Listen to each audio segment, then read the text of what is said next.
Welcome to the Pay Yourself First podcast. My name is Chris Jolly, and I'm on a mission to financially empower millions of entrepreneurs. I want you to make and keep more money so that you can begin implementing and turbocharging a plan for creating financial freedom your way during the life cycle of your current business without spending a ton of time or becoming a professional investor. You see, most of the financial teachings out there are made for employees, not entrepreneurs. If you wouldn't listen to someone who doesn't have kids about parenting, why take business financial advice from someone without a business? Are you ready to break free of bad advice and follow the trail of other uncommon entrepreneurs so you can get from where you are now to the lifestyle you were aiming to create when you started your business? Then stick around.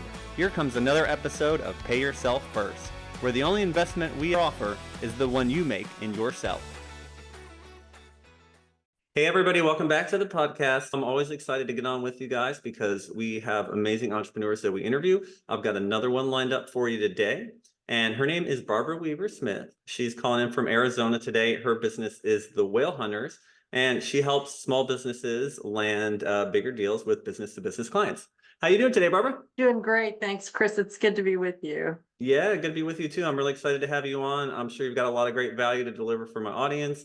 And I think we're just going to have a good time in general. So I'm really looking forward to getting into it. So why don't you tell everybody out there a little bit more about the Whale Hunters, what the Whale Hunters is and how you help people. Okay. I've been under the Whale Hunters brand since 2006, and we work with small and mid-sized companies. We have a complete process and system for them to learn how to land and do business with bigger customers. The purpose is to grow their business and grow their revenues and increase their efficiency. Yeah, I love that. That can be such a game changer for so many businesses because I think for a lot of people, they try to compete in the marketplace rather than to go above. And so they look at what everybody else is doing, and then they try to scramble for the same pool of clients. Meanwhile, you have these kind of higher level clients, bigger deals, more money, and most people don't even go after them. Although you think it might be harder to get, and correct me if I'm wrong, the competition might be easier for that sort of thing. Do you find that to be the case?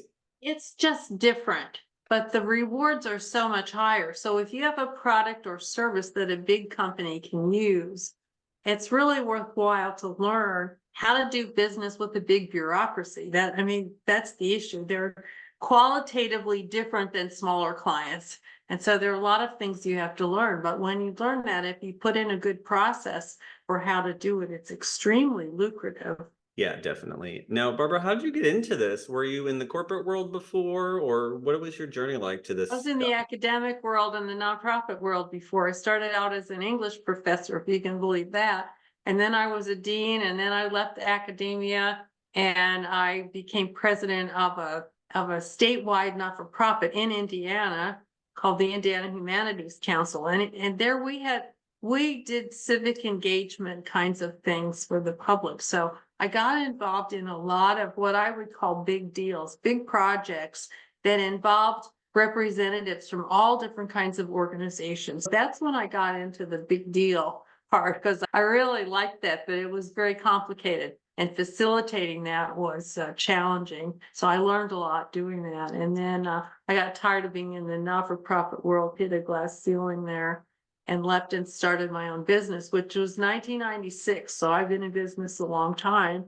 And I built the Whale Hunters brand about 2006. All right, awesome. So you've been going at it a long time. You must have learned a lot in that time. So Yeah. for people who come to you and they're looking for help and they say, Barbara, I'm just looking to get some bigger clients, I need to bring in some more money. What is the process like working with you?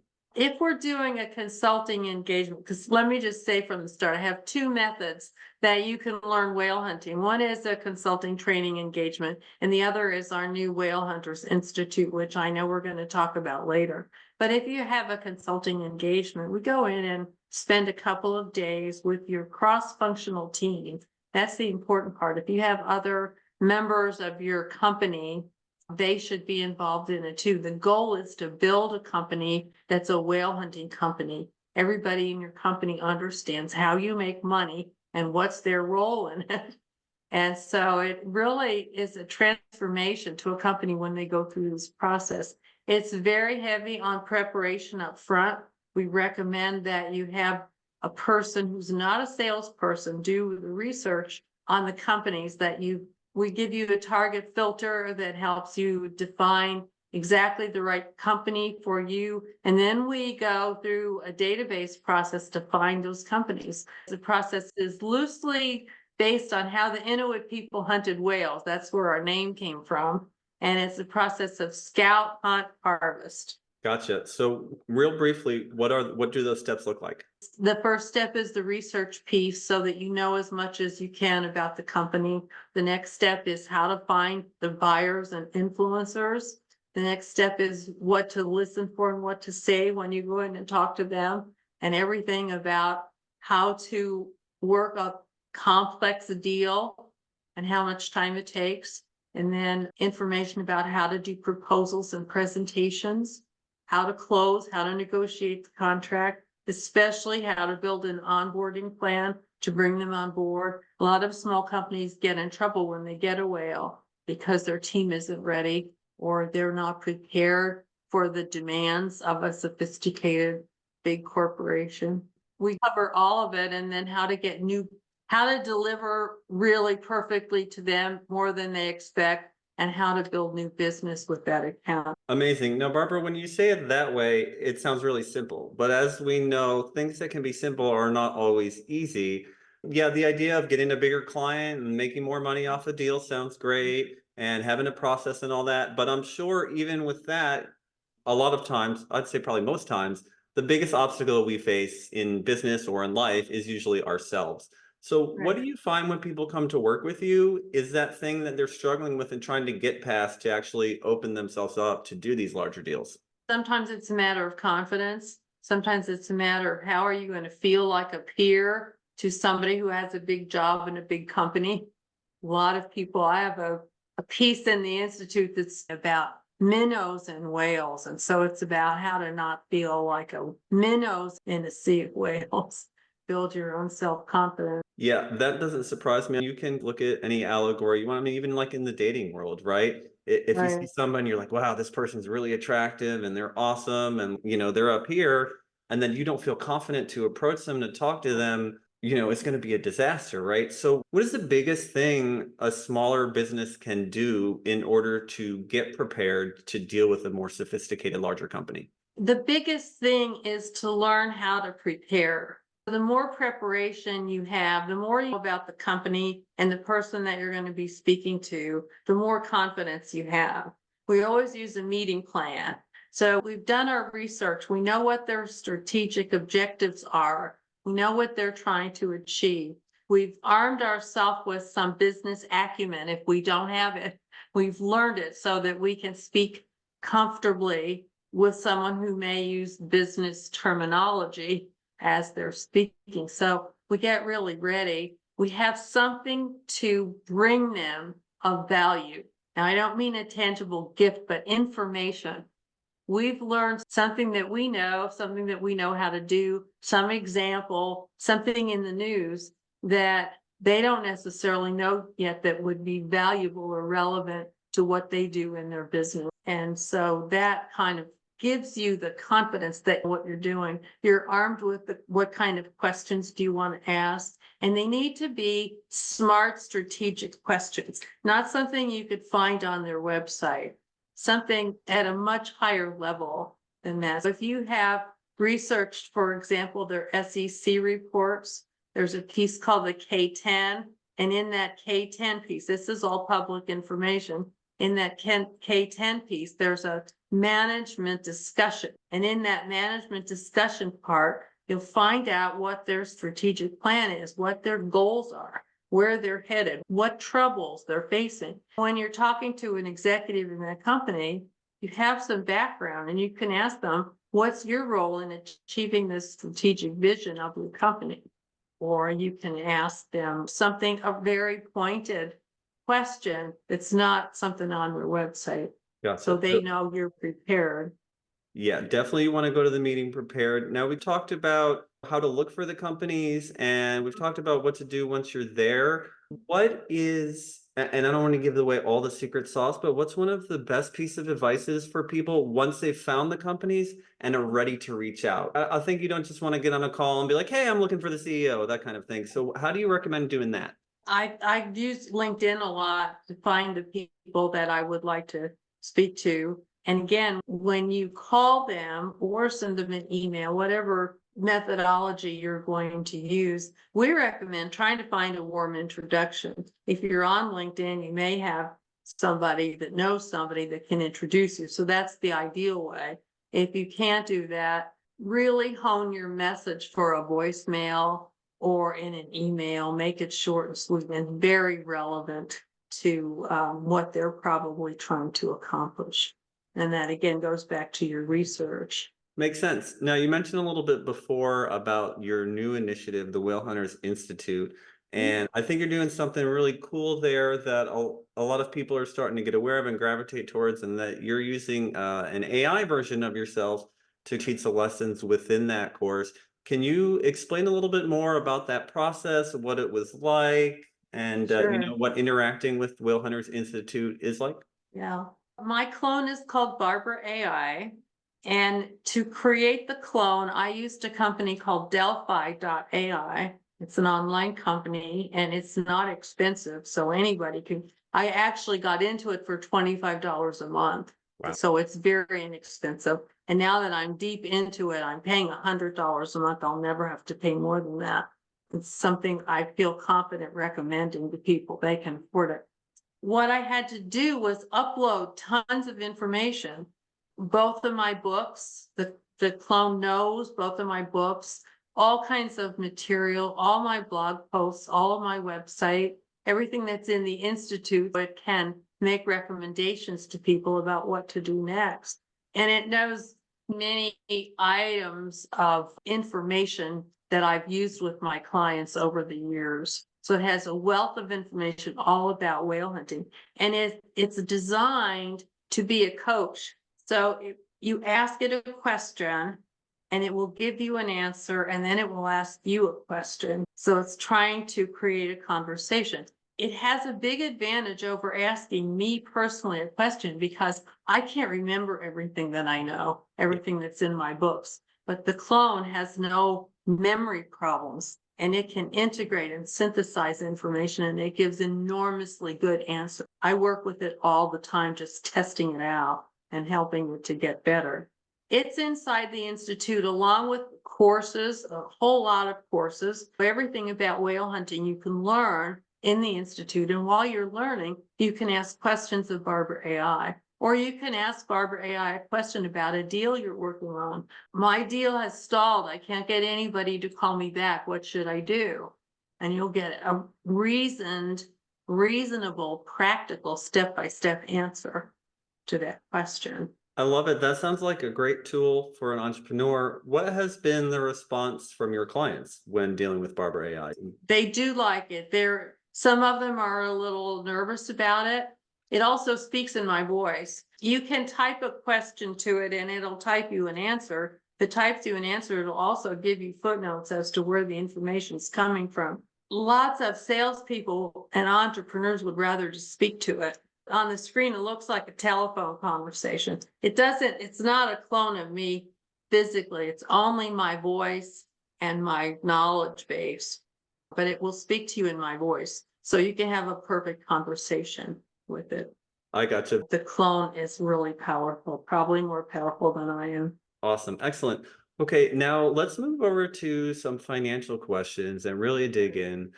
And one of the things I love to ask is, what does financial freedom mean to you? Let's assume that you're at the point where you don't have to show up in your business if you don't want to. You could take 2 months off, traipse around the world, all the money's coming in you could ever ask for. What does that lifestyle look like for you, and how are you spending your time? I feel like I'm already living that lifestyle, although I'm still working practically full time.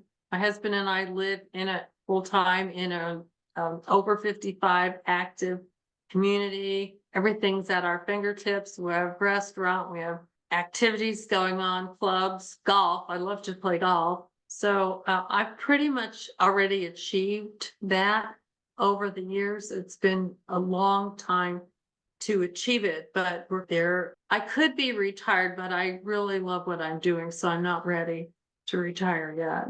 Yeah, that's what I find about so many entrepreneurs is that retirement isn't for most of them even a thing. You just find a different project to work on when you're done with the one Right. you're on. You find impact in your community to have, but you keep active. I think my biggest thing looking for retirement was to live in a warm climate. So I've been able to do that for 15 years now. So that's off my bucket list. Excellent. Yeah, you've definitely succeeded in doing that in Phoenix area, and there's a lot of good golfing around there too. So it sounds like you're set up in a good spot. What have you found to be the most useful to you, or what strategies have worked as you've built to the point you are now over the last, say, 20, 30 years? I would say the thing that helped me most for a long time was being part of a mastermind group. I was in, and still I'm in a company called Women Sales Pros, and we created several mastermind groups amongst ourselves. We were all owners of businesses. So I recommend it to entrepreneurs. If you can't find an existing mastermind, try to form one yourself. And you could get a lot of information online about how to manage a mastermind, but essentially you share full information with the other people about your finances, about your goals, and you work together on each business. So it's like having a board of advisors that really knows you. I was with my mastermind group probably 15 years, and most of my strategies had something to do with working with that group and learning how to be strategic. Yeah, it's the sort of thing I think that really can't be recommended enough, especially for entrepreneurs. Employees, there's 10 other people doing the same job as you where you work probably. When you're an entrepreneur, you're the one person. And most people aren't entrepreneurs. So unless you seek out other business owners to learn from and share and talk with, you don't get a lot of that. And you can save so much time. Somebody can give you one idea that can double your business overnight or save you 5 years of your life of trial and error. So it's such a great tool. One of the women in my mastermind group, she and I are still accountability partners. We meet every 2 weeks and we keep each other on track and we give each other advice. And it's priceless to Yeah. have someone like that that's outside your business, but still knows it. So they can give you really good advice. And I'm very idealistic. I fall in love with bright, shiny objects like my clone, although that's really practical. But Lisa keeps me focused because she's much more, I wouldn't say necessarily more practical, but she's much more organized in her planning and thinking. That part is hard for me. I like the creative part. I like the selling part. I like the being with people. I don't necessarily like the rest of it, although since I earned a PhD, I had to learn to be really good at that, but it's not my preference. So I love having an accountability partner. And in the Whale Hunters Institute, you can make that happen because there are other people like you in there, other salespeople and other entrepreneurs. You could find an accountability partner. You can create a group of people inside the institute if you want to that you'd like to work with and learn from. Yeah, and that's another great resource. My girlfriend did a business coaching program about 4 years ago, and they signed her up with an accountability partner. And to this day, 4 years later, they still meet every Tuesday. Right. Yeah, Yeah. great tool. Okay. Gets to be just a part of how you operate. Yeah, for sure. With so many things, it's not that people don't know what to do or how to do it. It's just that they don't actually make themselves do it because they don't have anybody to be accountable to themselves. And unless you're really great at self-discipline, you don't do it. Okay. Now I want you to think about a garden hose and how when a garden hose gets curled over itself, it can kink up and it stops that flow of water. So if that water is the cash coming into your business, what is the one thing that if you unkinked it would just make a huge stream of money flow into your business? The best thing is to keep that from kinking up to begin with, and Yeah. that means a pipeline of business. I haven't always had a pipeline. I've had my garden hose kink up a few times. It's possible to get in really scary territory financially. Manage your debt. I'm not opposed to debt because I believe in investing, but you have to know how you're going to be able to pay back that investment while you're still keeping up with your day to day. Protect your time is your biggest resource. Anything you can do to free up time and still get things done is valuable. But having that pipeline, knowing where to go next, knowing what to do next, is probably the hardest thing, but it's the best thing that keeps you out of trouble. Yeah, for sure. Especially for so many new entrepreneurs, it's really easy to get in that mode where you spend all of this time trying to find new leads. You find a bunch, you sell some, and then you focus on that and forget that if you aren't always trying to bring more people into your pipeline, the leads are going to dry up, the business is going to dry up, and then you can be in panic mode because you haven't closed any sales in a while. And that is the greatest recommendation for why you should try to build into your practice some bigger company, because that gives you more stability, that it doesn't take more time to give your services to a big company than it does to small company. But if it's small and you're doing small deals, you have to do a bunch of them. You just get on a treadmill. You need the next one right away. If you get a deal that would keep you financially solid for 6 months or 12 months, it's a game changer. So I think every company, if you have anything that a large company could use, you should think about how you're going to take that step. And you don't do it all at once. You decide what percentage of your time and finance are you going to commit to whale hunting, and you still are able to do this work that you have going on right away. Now, is there a percentage of time and money that you recommend, or is it different from business to business and industry to industry? I think it's according to whether, if you're a solopreneur, you would maybe want to do only 10% of your time to that starting out.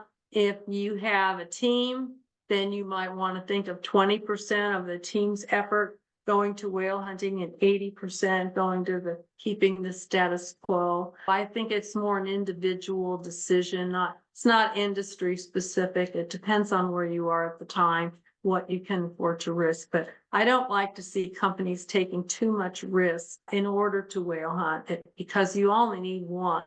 So when you get one, then it gives you time to get the next one. But in the meantime, you're really trying to serve that one really well. Yeah, absolutely. Okay, now one of the biggest problems I find that business owners have when they're making money is knowing what to do with it. So when money comes into your business, or let's say you hunt a whale and you get a big payday, how do you decide what to do with that? Are you going to put it into marketing? Do you hire more people? Like, how do you make that choice? I think, again, that's a bigger strategic decision for your business. What are you trying to accomplish? You have to think about taxes. So when you get big money in, make sure you're putting aside the tax money. If you're not paying quarterly, or even if you're paying quarterly and you get something much bigger than you've had, you need to put a third of that aside for taxes. And no matter how old you are, you need to start saving for retirement. So that should be a piece of it always. And the rest, then you can decide what do you need, what's your nut for every month, and where can you find a little extra to invest in something, and make sure that you're investing strategically. I say this because I've learned it, not because I've always done it. Yeah, I think that's the way for everybody, for the most part. And hopefully you learn it sooner than later. Unfortunately, I feel like I learned a lot of the stuff later on, well into my entrepreneurial career. But I'm also very grateful for the lessons because now I have this excellent opportunity to teach people from my mistakes and hope they don't have to go out there and make them. Absolutely, that's great. Awesome. Barbara, it's been a real joy having you on. Before I let you go, for anybody who wants to know more about Whale Hunters, the Institute, and what y'all do, where's the best place for them to go? They can go to my website, which is thewhalehunters.com. And on the front page, they'll find a link to the Institute. I want to say that membership in the Institute is only $29 a month. There is no reason not to do that. You'll spend more money on coffee in 2 weeks. Sure. If you're We like most have a people. 2-week free trial. They can dip their toe in the water. But I'm sure you have some people who would benefit from that, and we'd be delighted to see them. Excellent. And then the last thing I want to ask is for a piece of advice or parting words for the entrepreneurs out there. My biggest piece of advice is up your preparation before you call on bigger clients. Makes sense. Straight and to the point. I love it. Barbara, thank you so much for coming on today and joining me on the podcast. Thanks so much for having me. I really enjoyed it. Absolutely. And to everybody out there listening, if you really enjoyed it too, and you haven't given us one of those 5-star reviews yet, like I ask every time, would super love if you do that. It helps us to get the word out to other entrepreneurs. And you can also subscribe to the podcast, and that way you'll know when we have new episodes coming out. Barbara, thanks again. Thank you, Chris. Everybody else, we will see you next time. If you've listened this far, chances are you're an entrepreneur looking to become more financially literate and create financial freedom for yourself from your business. The Pay Yourself First podcast Is definitely here to help with that. My goal is to continue to share what I've learned about using your business as the tool to create financial freedom. But let's face it, it would take me years to share with you everything you need to know via these episodes. Creating financial freedom is something that most people never even consider, let alone make a plan for or take action towards. It's something almost no one was taught anything about. Doing it as an entrepreneur is even more challenging, especially without support. So if you're ready to get clear on what financial freedom looks like for you, come up with an action plan, and get the support systems and accountability you need, I invite you to consider the Abundantly Infinite Entrepreneur. I created the program to help entrepreneurs just like you get a handle on their personal and business finances and start building confidently towards financial freedom. And it's how you can discover ways to take 10 years off your retirement, add an extra 5 or 6 figures to your portfolio, and finally get clear on what numbers you should be tracking in your business and why. Together, we'll gain clarity around your financial goals and what being financially free would actually look like for you. Then we'll put together a customized game plan to get you there and the accountability to see you through. And by the way, you're also going to get all the spreadsheets you need to run your numbers, lifetime access to the materials, including any updates, and entry into our members-only community. In addition to all the knowledge, coaching, community, and systems that you need to create financial freedom from your business, you'll also receive a free financial assessment, a retirement planning session, and guided meditation aimed at helping you embody the feeling of true financial freedom. So yeah, you can just listen to the free content on these podcasts to help you move towards becoming a financially free entrepreneur. And sure, you'll likely see some results, or you can make the decision to commit to learning, implementing, and embodying what you need to know to create the financially free life you dreamed of when you started your business journey. Click the link in the show notes to answer a quick questionnaire, and you'll be on your way to joining the Abundantly Infinite Entrepreneur.